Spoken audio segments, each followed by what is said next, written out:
Hi guys, I'm Naomi from Jealous of the Birds and welcome to Jealous of the Bops. In this episode we're going to focus on Marvin Gaye's 1971 album What's Going On and Fleet Fox's 2017 Crack Up. What's Going On came out in May 1971 and basically was a concept album that was intended to be from the point of view of a Vietnam veteran returning to his home country that he fought for and really witnessing the extent of poverty and violence and injustice that was happening back home. Marvin Gaye's brother was in the Vietnam War and he was very affected by the letters he would receive from his brother. That kind of personal connection seemed to influence a lot of the lyrical content of this album. Musically, the album blends a lot of different styles and genres. It goes from jazz to Motown, R&B. There's some gospel influences.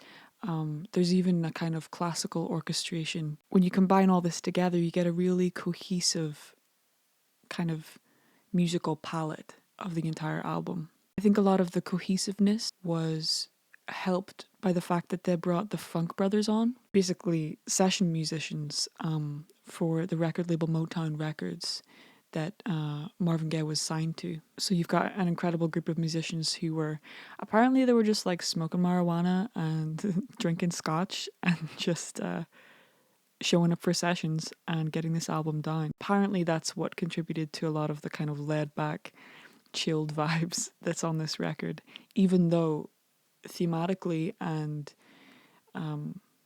lyrically the record's dealing with a lot of social and political issues. The first song I'm going to focus on is Mercy, Mercy Me.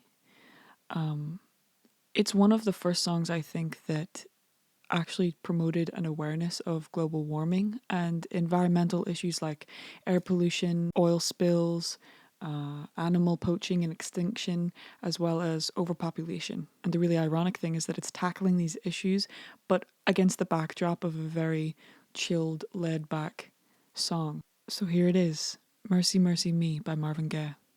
Oh, mercy, mercy me. All things ain't what they used to be. What about this overcrowded land? How much more will you from me? Can't you stand?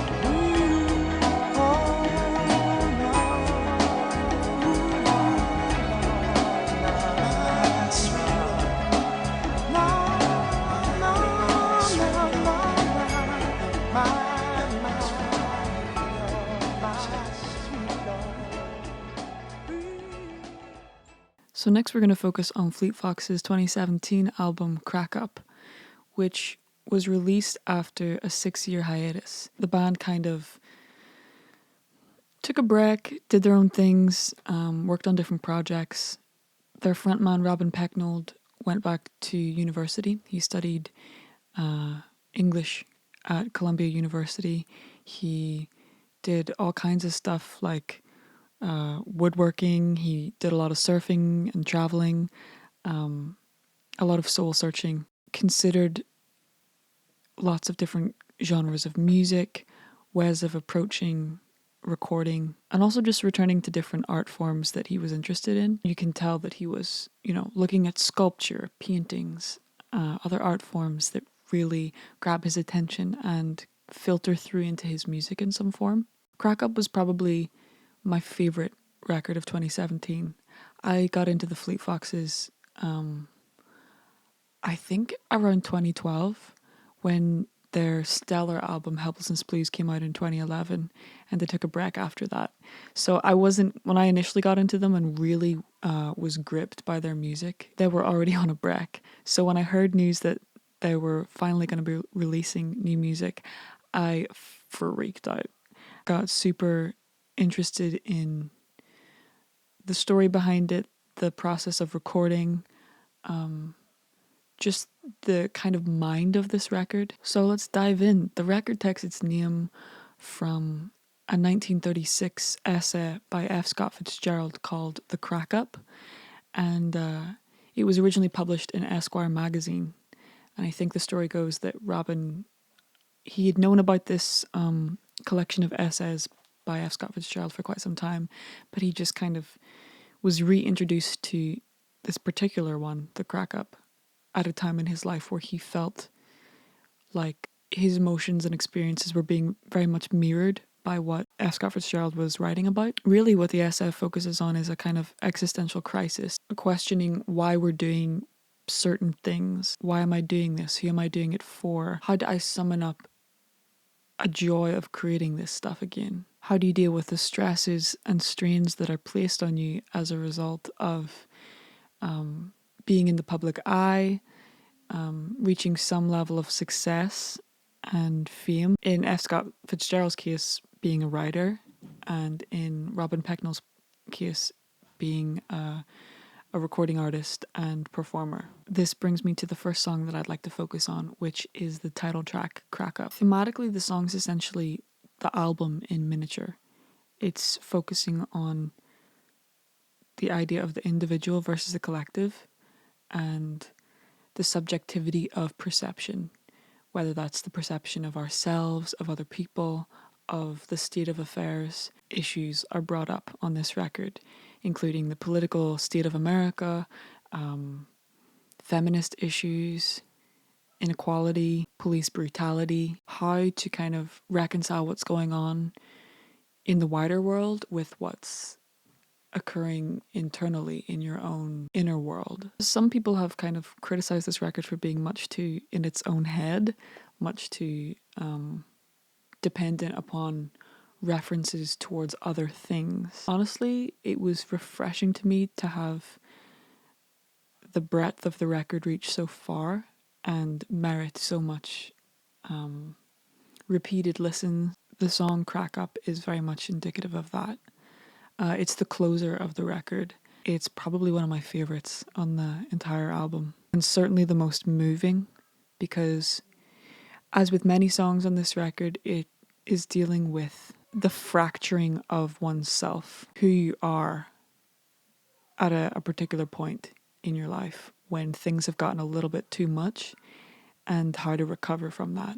And also just moving out of a sense of isolation into this broader, hopeful, ecstatic state. There is always the potential to burst forward into a new kind of self and a new identity and sense of purpose. I think that was beautifully captured in the song.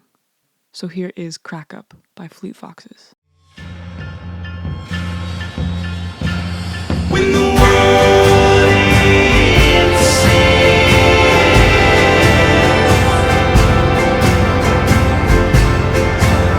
that the fall seems so,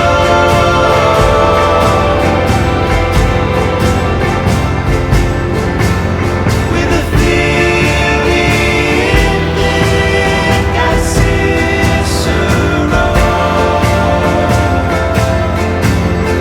The tighter the fit, the looser the sail. The next song by Marvin Gaye that I want to focus on is Inner City Blues. This really stopped me in my tracks for a whole bunch of different reasons. It's focusing on urban poverty, particularly in the wake of the Vietnam War.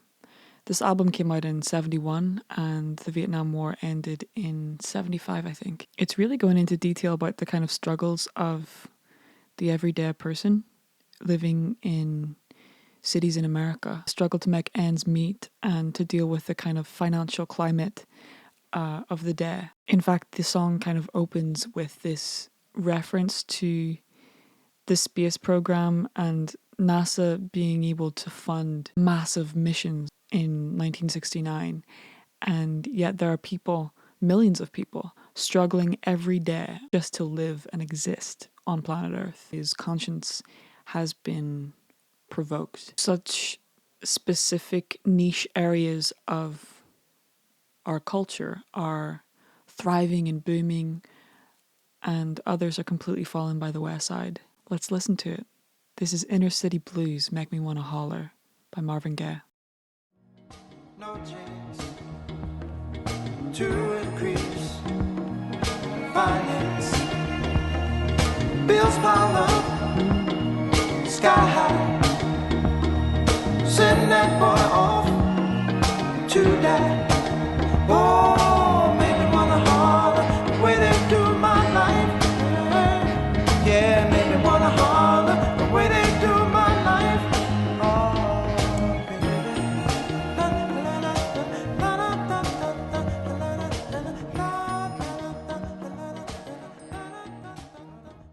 The next song by Fleet Foxes that I'd like to share with you guys is Fool's Errand. The phrase Fool's Errand is a task or an activity that is kind of doomed to fail. It has no hope of success. In my mind, I always interpret this in this song as meaning isolation, doing something completely by yourself with no connection to other people, no connection to others' talents, or kind of rejecting any sense of belonging. No man is an island. It is one of those songs, though, which when you listen to it more and more, you kind of associate it with different circumstances, whether you can apply it to a relationship or a certain endeavor or goal that you have, a lifestyle, something that you've strove for or that you had an ideal of that didn't actually, in reality, pan out. I also love musically how the verses are very regimented, and then in the choruses they just flourish and blossom out and have a space to breathe. Around the time after Helplessness Blues came out, there was what many consider to be folk fatigue, where there were just so many folk artists in popular music. After a while, people just got drained of it. It became very there were very distinct, identifiable tropes of what a folk pop song sounded like. The influences on this record are much more varied and permeate throughout the songs rather than just whacking you on the head. So you get beautiful brass arrangements, string arrangements, prekebs, which are this Moroccan instrument. I have them here. They're a percussive instrument that you hold in your hand and play kind of like castanets. They feature on the record. Ultimately, I just kind of love the questions that songs like Fool's Errand pull from me. It's a very introspective song. So let's listen to it. This is Fool's Errand by Fleet Foxes.